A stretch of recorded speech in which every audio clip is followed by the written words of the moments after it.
नाकाबिल अफसर हैं कि वो इसको जांच नहीं कर सकते कि कहां से किसी तरह की कोई गलत पोस्ट या देश विरोधी पोस्ट कहां से पोस्ट हुई है। ये बहुत जल्दी, आज आईटी का जमाना है, बहुत जल्दी इसको पकड़ा। आप देख रहे हैं न्यूज़ शहर इंडिया और मैं हूं अरफाज अहमद डैंग। आज हम आपकी मुलाकात करवाने जा रहे हैं मनीष सैनी जी से, जो कि स्टेट प्रेसिडेंट हैं जम्मू कश्मीर शिवसेना बाला साहब ठाकरे यूनिट के। बात करेंगे इनसे जिस तरह से ये आए दिन जो हैं जम्मू के साथ हो रहे भेदभाव का मुद्दा उठाते रहते हैं, और जिस तरह से अभी कोविड-19 में जो संकट की घड़ी जो बनी है, इसमें जो कुछ लोग जो हैं एडमिनिस्ट्रेशन में बैठे हुए इसका भी मिस यूज़ कर रहे हैं, कहीं ना कहीं लोगों के साथ जो है अत्याचार देखने में सामने आ रहा है। बात करेंगे मनीष सैनी सर से। सर, स्वागत है आपका न्यूज़ शहर इंडिया में। जी जी, नमस्कार जी, आपके व्यूवर्स को भी मेरा नमस्कार। सर, क्या कहेंगे, किस तरह का जो भेदभाव जो है जम्मू वालों के साथ हो रहा है? अब तो सेंटर के साथ बिल्कुल डायरेक्ट लिंक है, तो किस तरह से? बिल्कुल जी, जम्मू के साथ अभी भी वही भेदभाव पुराना जारी है जो पिछले 70 सालों से जम्मू की जनता सहती आई है। इसमें कहना गलत नहीं होगा कि चेहरे जरूर बदल गए हैं, मगर वही बरकरार जो भेदभाव की नीति आज भी वही ज्यों की त्यों बरकरार है जो पिछले 70 सालों से थी। 370 हटने का स्वागत करने वाली जम्मू की जनता आज अपने आप को ठगा हुआ महसूस कर रही है। हम कितने भी पिछले 15-20 दिनों के जो भी आप इशू उठाकर ले लो, हर जगह कहीं ना कहीं आज भी केंद्र सरकार के ऊपर कश्मीर की लॉबी हैवी रही है। कुछ अंदर इनके खिचड़ी पक रही है कश्मीर की लॉबी के साथ, कुछ ना कुछ हिडन एजेंडे के ऊपर काम चल रहा है, जिसको लेकर जम्मू को पूर्ण तरह से नज़रअंदाज किया जा रहा है। अगर हम हाल ही के अंदर जो BR शर्मा थे, श्री BR शर्मा, जो जम्मू के एक होनहार और ईमानदार अधिकारी थे, उनकी पब्लिक कमीशन सर्विस कमीशन के चेयरमैन पद पर नियुक्ति होती है। मात्र कुछ घंटों के अंदर ही नियुक्ति को रद्द कर दिया जाता है। बताया जाता है कि नियुक्ति के अंदर जो है वो प्रोसीजर फॉलो नहीं किया गया। क्या प्रोसीजर नहीं फॉलो किया गया? सरकार ने ही वो नियुक्ति की और सरकार ही उसको रद्द कर रही है। हमें तो ये महसूस होता है कि आज भी जम्मू वालों के साथ वही व्यवहार जारी है जो 370 से पहले व्यवहार जारी रहा था। उसके बाद अगर हम वेस्ट पाक रिफ्यूजियों को ले लें तो जो डोमिसाइल केंद्र सरकार ने जम्मू कश्मीर के अंदर लागू किया है, उसे लेकर भी इनको निराशा ही हाथ लगी है। वेस्ट पाक रिफ्यूजियों को, कश्मीर विस्थापितों को वो सारे अधिकार दे दिए गए हैं, मगर इन्हें अधिकारों से वंचित रखा गया है। दरबार मूव जो हमारा बहुत सालों से लगातार चलता आ रहा था कि दरबार मूव बंद होना चाहिए, चलो संकट की, कोरोना संकट के कारण ही अगर उस पर 148 सालों के बाद पूर्ण विराम लगा था, मगर उस पर भी कश्मीर लॉबी उसको भी जो है वो पूर्ण विराम लगाना हटाने में उसको कामयाब रही। SRO 202 ले लीजिए, यानी तमाम मुद्दे। आज भी ये कहना गलत ना होगा कि जम्मू के साथ जम्मू की जनता आज भी अपने आप को ठगा हुआ महसूस कर रही है। वो जम्मू जिसने बीजेपी ये भूल चुकी है कि जम्मू विधानसभा के अंदर उन्होंने जम्मू की जनता ने उनको 25 सीटें दी थी, और उसके बावजूद भी अगर जम्मू की जनता को नज़रअंदाज किया जाता है तो जम्मू की जनता भी अपना पूरा बदला लेने के लिए मौके की तलाश के अंदर।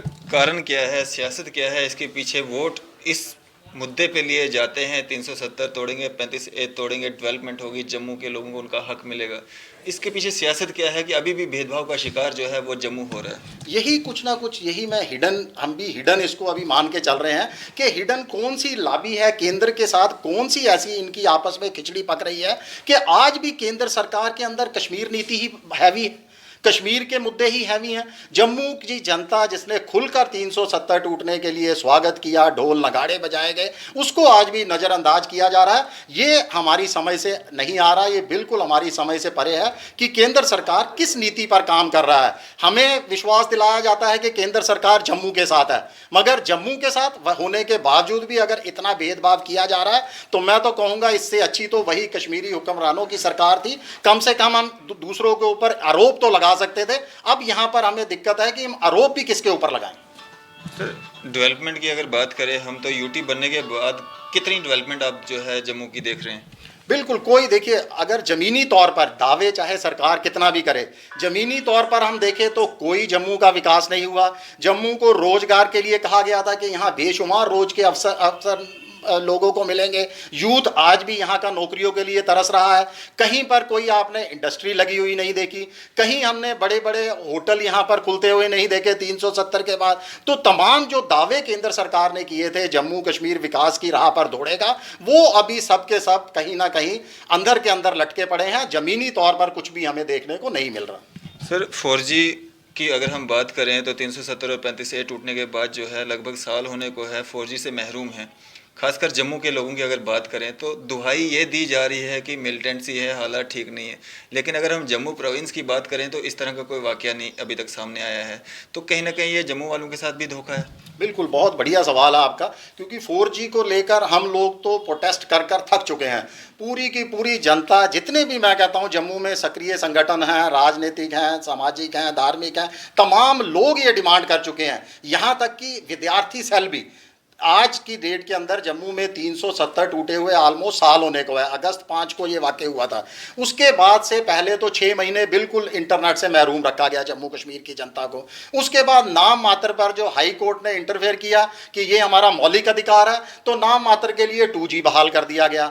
आज कोरोना के इस संकट के अंदर तमाम स्टूडेंट्स जो जितने भी जम्मू के, जो जम्मू से बाहर के स्टूडेंट हैं, वो भी आज जम्मू के अंदर रहकर, जम्मू कश्मीर के अंदर रहकर, जो फॉरेन के अंदर भी अपनी पढ़ाई जारी रखे हुए थे, उनको भी वापस बुला आकर वो अपनी ऑनलाइन पढ़ाई के ऊपर निर्भर हैं, ऑनलाइन कोचिंग ले रहे हैं, ऑनलाइन अपने लेसन आ रहे हैं। तो आप ये मानकर चलिए कि 2G के ऊपर वो कैसे संभव होगा कि वो ऑनलाइन अपनी पढ़ाई को जारी रख पाएंगे। ये स्टूडेंट के भविष्य के साथ, जम्मू कश्मीर के जितने भी स्टूडेंट्स हैं उनके भविष्य के साथ एक तरह का खिलवाड़ है, जिसको ये पता नहीं केंद्र सरकार क्यों नहीं समझ पा रही। अगर आतंकवादियों का या सुरक्षा का हवाला दिया जाता है तो हमारे पास सेल है, हमारे पास IT सेल है, और मुझे नहीं लगता कि IT सेल में नाकाबिल अफसर हैं कि वो इसको जांच नहीं कर सकते कि कहां से किसी तरह की कोई गलत पोस्ट या देश विरोधी पोस्ट कहां से पोस्ट हुई है। ये बहुत जल्दी, आज IT का ज़माना है, बहुत जल्दी इसको पकड़ा जा सकता है।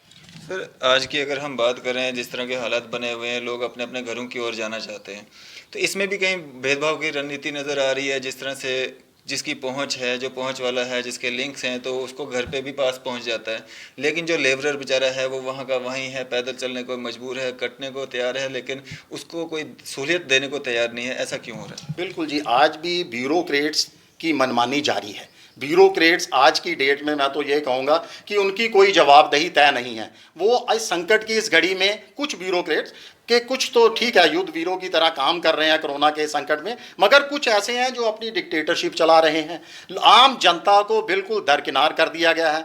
आम जनता वहाँ तक पहुँच ही नहीं पा रही। अगर हम डिविजनल कमिश्नर ऑफिस की बात करें, डिप्टी कमिश्नर ऑफिस की बात करें, वहाँ रोजाना सैकड़ों लोग बाहर धक्के खा रहे होते हैं, और ये भी वहाँ के प्रवेश द्वार तक नहीं खोले जाते। जो कार्यालय जनता की सुविधाओं के लिए खोले गए हैं, केंद्र सरकार ने कहा है कि सरकारी दफ्तर खुलेंगे, हमारे माननीय उपराज्यपाल ने सरकारी दफ्तरों को खोलने के निर्देश दिए हैं। वो इसलिए निर्देश दिए हैं कि जनता को कुछ असुविधा ना हो, मगर अब ज़्यादा असुविधाएं हो रही हैं, क्योंकि जनता, आम जनता जो है अंदर भी, दफ्तर के कार्यालय के अंदर भी नहीं जा पा रही। अधिकारियों से मिलना तो बहुत दूर की बात। तो मेरा तो ये एक सुझाव था कि जो ब्यूरोक्रेट्स होते हैं, जो बड़े बड़े अधिकारी हैं, जो बाबू हैं, ये सरकार और जनता के बीच एक पुल का काम करते हैं, एक ब्रिज का काम करते हैं, कि जो सरकार की नीतियों हैं, जो सरकार ने सुविधाएं जनता को प्रदान की है, उसको जनता तक पहुंचाते हैं। मगर आज यहाँ पर उल्टा ही हो रहा है कि जिसकी पहचान है, जिसकी सोर्स है, जिसका, वो जाके हर तरह की चीज़ें संभव बना रहा है, और आम जनता आज भी भटक रही है। हजारों लोग यहाँ पर इंटर डिस्ट्रिक्ट जाने के लिए रोजाना DC और डिविजनल कमिश्नर के कार्यालय जाते हैं, और बिना अधिकारियों से मायूस होकर वापस लौट रहे हैं। ये वो लोग हैं जो लीगल तरीके से जाना चाहते हैं, लेकिन जो इलीगल जा रहे हैं उनके कोई पूछताछ नहीं हो रही है। देखिए, लीगल बहुत सारे लोग ऐसे भी जो इलीगल भी जा रहे हैं, ट्रकों में जो एसेंशियल सर्विस वाली गाड़ियां चल रही हैं उनमें जा रहे हैं। बिल्कुल, क्या करें, देखो लोग मजबूर हैं, लोगों के पास पैसा नहीं है, लोगों के पास रहने के लिए जगह नहीं है। अगर संकट की इस घड़ी में अगर मैं कहीं बाहर गया हूं किसी रिश्तेदार के पास, उसके ऊपर एकदम जो है लॉकडाउन लग जाता है 40 दिन का, 45 दिन का, तो वो रिश्तेदार भी मुझे 1-2 दिन से ज़्यादा नहीं रखेगा। और जहाँ सोशल डिस्टेंसिंग का मामला आ जाता है, हर कोई चाहता है कि हर कोई एक दूसरे से दूर रहे। तो लोग मजबूर हैं, सरकार सहायता नहीं कर रही, लोग मजबूर हैं। लोग जाएं तो कहाँ जाएं? लोगों को मजबूरन ट्रकों के अंदर छुप कर आना पड़ रहा है, हजारों किलोमीटर पैदल आना पड़ रहा है। और अब पीछे तो कुछ ऐसे हादसे हुए हैं कि लोगों ने आत्मदाह तक के लिए लोगों को मजबूर होना पड़ रहा है। तो ये सरकार के लिए कहीं ना कहीं शर्म की बात है। मनीष सर, जिस तरह से लॉकडाउन का जो समय दिया गया 17 मई, जो जिस तरह से केसेस जो हैं निकल के सामने आ रहे हैं, अगर इसको आगे बढ़ाया जाता है तो शिवसेना पार्टी का क्या स्टैंड रहेगा इसमें? बिल्कुल, देखिए, आगे बढ़ाना भी बहुत ज़रूरी है, मगर उसके साथ एक प्रश्न चिन्ह भी है। सबसे बड़ा प्रश्न चिन्ह ये है कि कितने दिन आप आगे बढ़ाएंगे। आज वाकई आज अभी तक 45 दिन हो चुके हैं लॉकडाउन को। कल सबसे ज़्यादा केसेस मिले हैं कोरोना के, 4200 से ज़्यादा एक दिन के अंदर हमारे देश के अंदर केसेस आए हैं, जो अभी तक पिछले 45 दिनों से कभी नहीं आए। मगर क्या लॉकडाउन इसका हल है? लॉकडाउन किया गया जाता है टेम्परेरी एक ब्रेक देने के लिए, लोगों को घरों के अंदर रहने के लिए। उसके साथ जो हमारा सुझाव था, जो शिवसेना ने बार बार कहा है और महाराष्ट्र के अंदर हमने ये करके भी दिखाया है कि टेस्टिंग प्रक्रिया को बढ़ाया जाए। जम्मू कश्मीर के अंदर टेस्टिंग आज भी बहुत स्लो है। हम अभी तक इतनी ज़्यादा टेस्टिंग नहीं कर पाए। हमें रैपिड टेस्टिंग करनी होगी। हर दूसरे तीसरे घरों के अंदर जो खास करके रेड जोन एरिया है, जिनको कंटोनमेंट जोन जहां कोरोना के केस पाए गए हैं, हमें इंतजार नहीं करना, आगे बढ़कर वहां टेस्टिंग प्रक्रिया को तेज करना है। टेस्टिंग जब ज़्यादा से ज़्यादा होगी तभी इस कोरोना बीमारी पर हम काबू पा सकते हैं। खाली लॉकडाउन से हम इसको कुछ दिनों के लिए टाल सकते हैं, मगर काबू नहीं पा सकते। शुक्रिया सर हमारे साथ बात करने के लिए, अपना समय देने के लिए। ये थे हमारे साथ मनीष सैनी जी, जो कि जम्मू कश्मीर व लद्दाख यूटीज़ के प्रेसिडेंट शिवसेना बाला साहब ठाकरे के यूनिट के हैं, और जिन्होंने काफ़ी सारे मुद्दों पे हमारे साथ जो है चर्चा की और अपने व्यूज़ हमारे साथ साझा किए। मैं अल्फाज अहमद डैंग, न्यूज़ इंडिया के लिए अदरीस।